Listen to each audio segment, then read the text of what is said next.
So, welcome back. Today we are going to be talking about work. And no, I'm not talking about the act of having a job. I'm not talking about completing schoolwork. I am talking about the actual physics vocabulary term called work. So, today we're going to be exploring what work is. And our objective today is to be able to define and calculate the work done on a specific object. You will notice we are also using a slightly different type of note-taking method. We are using what is called mind map notes. And mind map notes are really great because they allow us to make connections between related concepts. And especially in this unit, when we start talking about work and energy and power, these are all very connected concepts. So we can use the mind map notes to really help connect those concepts and see how they are related. So I would like for you all to copy these notes down using this mind map notes format.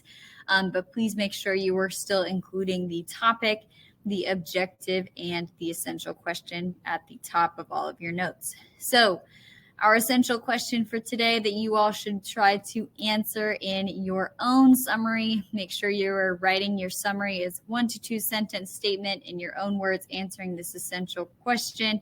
What is work and how is it useful to us? So when we're talking about mind map notes, I always like to put the topic in the center of the page and then kind of draw out little branches from there. So let's first go over the definition of work. And I'm going to move this here so you all can see this a little bit better. And let's get our highlighter tool out. All right, so our definition for work. Work is defined as the energy transferred to or from an object via an applied force over a certain displacement. So immediately you're going to start to see some of these terms pop out at you, which you should be familiar with already. Hopefully this is review. Force, specifically an applied force, displacement, those are going to come back and be important to us when we're talking about work. Now, really specifically, when we talk about work, work is a scalar. So remember our definition and our difference between vector and scalar. Vectors care about magnitude and direction. So they want to know, right, how much of that thing we have. So if we wanted to represent that, we would represent an arrow with, a vector with an arrow, the length of the arrow representing the magnitude or how much of that quantity we have, and the arrow's direction obviously represents the direction of that object or of that quantity. In contrast, so we've talked a lot about vectors. Some examples of vectors that you have studied before would be force, displacement,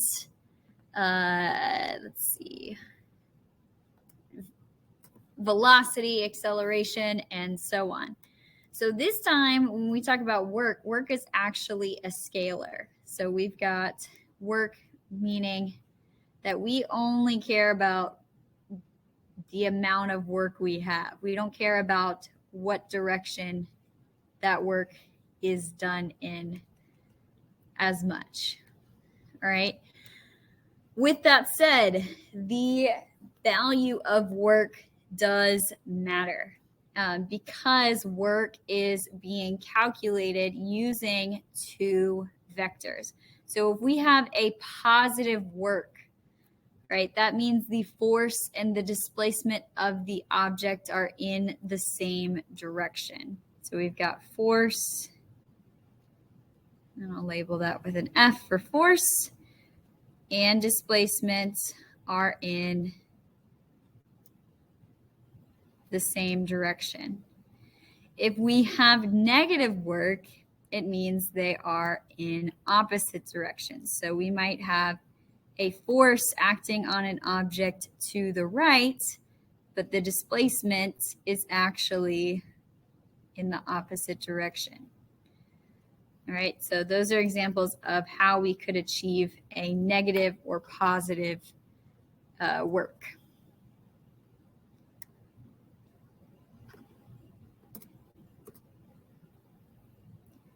All right. So let's go over how we might calculate work. So here are our equation and units of measurement. Click out of there.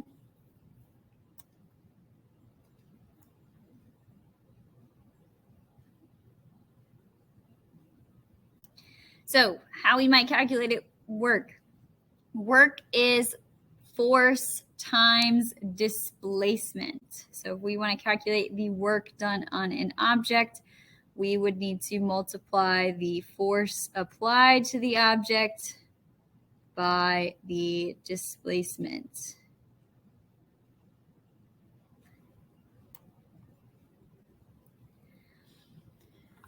We measure work in a new unit of measurement, which we haven't learned before, which is called the joule. And we use a capital J to represent joules in physics.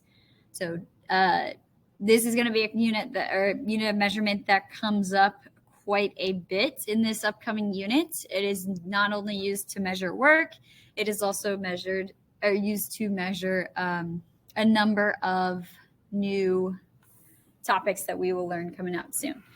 The variable that we use for work is a capital W. So you're gonna, whenever you see a capital W in physics class, you should be thinking, oh, that stands for work in that case.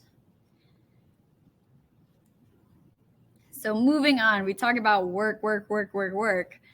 And now let's talk about how we might see this in, for example, a physics word problem. So we'll go through an example together. As always, I am going to follow the 5 steps to solving a physics word problem. These are kind of going to be your foolproof way of making sure that you don't make any silly errors as you are solving these kind of physics word problems. So this problem says an object experiences a force of positive 10 newtons to achieve a displacement of negative 10 meters. What is the work done? And I'm going to kind of reframe this so we get a little bit more space to work out this example. So first things first, always draw a picture. That's our first step to solving any physics word problem, is to draw a picture. Okay. Now this is just kind of a random object. So for the sake of time and simplicity, I'm just going to make that object a dot. That is my object. So the object experiences a force of positive 10 newtons. So I am going to draw the force of positive 10 newtons. Remember, when we are talking about directions in physics, we are kind of looking at that XY coordinate plane. So the positive direction is going to be to the right according to the x-axis, and the negative direction is going to be to the left, assuming that this center here is 0. So a force in the positive direction is going to be moving to the right. All right, positive 10 newtons there. And it achieves a displacement of negative 10 meters. So this is kind of an interesting problem. The displacement is not in the same direction as the force. So I do want to indicate that on my picture for this word problem here. So I'm going to write displacement is going to be negative 10 meters. All right, so that is my step number 1 in solving my physics word problem. All right, remember step number 2 is to make a T-chart. So I'm going to draw my T-chart over here, separating what you know from the problem from what you don't know. Right, IDK for short. So what do we know? Well, we know we have an object, and we know that object is experiencing a force of positive 10 newtons. So if we recall, our variable for force is a capital F. So I'm going to write F is equal to positive 10 newtons. All right. We also know that it achieves a displacement of negative 10 meters. So remember, our variable for displacement is a delta, which is our little triangle here, x.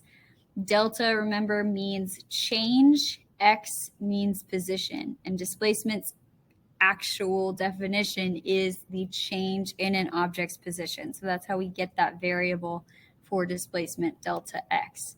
So our delta x is equal to negative 10 meters. All right. And we know that the problem is asking for what is the work done. So I'm going to write capital W equals question mark, indicating that we are solving for work. We do not know what work is at the moment from this problem. All right, so that is steps number 1 and 2. Let's move on to step number 3, which is to come up with our equation. Now, we've only learned one equation that helps us solve for work. So if we look back at this equation here, we know that work is equal to force times displacement. So I'm going to write my equation. To solve for work, remember we want work on its own side of the equal sign. And we are going to multiply the force applied to the object times the object's displacement. That is our step number 3. All right, and then our step number 4 for solving any physics word problem is to go ahead and plug in those values for what you know, plug in the numbers, and you can go ahead and solve. So I'm going to leave work as is because I do not have a number that I can plug in for work. But I do know what the force is equal to. So if I want to plug in a number for the force, I know that that is equal to 10 newtons. So I'm going to go ahead and write a 10 right here. I'm going to draw a multiplication symbol so I don't forget that it's going to be force times displacement.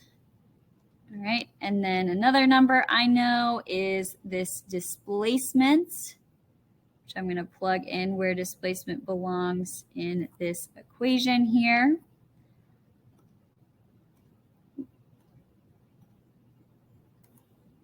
So 10 times negative 10, don't forget those signs. Don't forget that negative sign if it's there. All right. And now we're all set up to go ahead and solve. So the work done on this object is 10 times negative 10, which is negative 100 joules. Remember, joules is our new, oops, I meant to move the screen. Joules is our new unit of measurement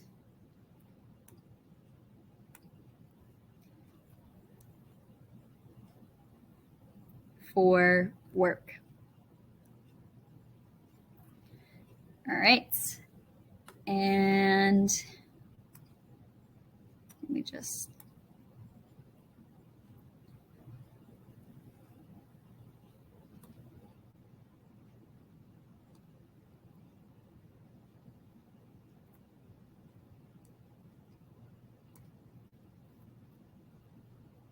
right, joules right there. And I'll box that in to indicate that is our final answer for our problem. So there you have it. That's all you need to know about work so far.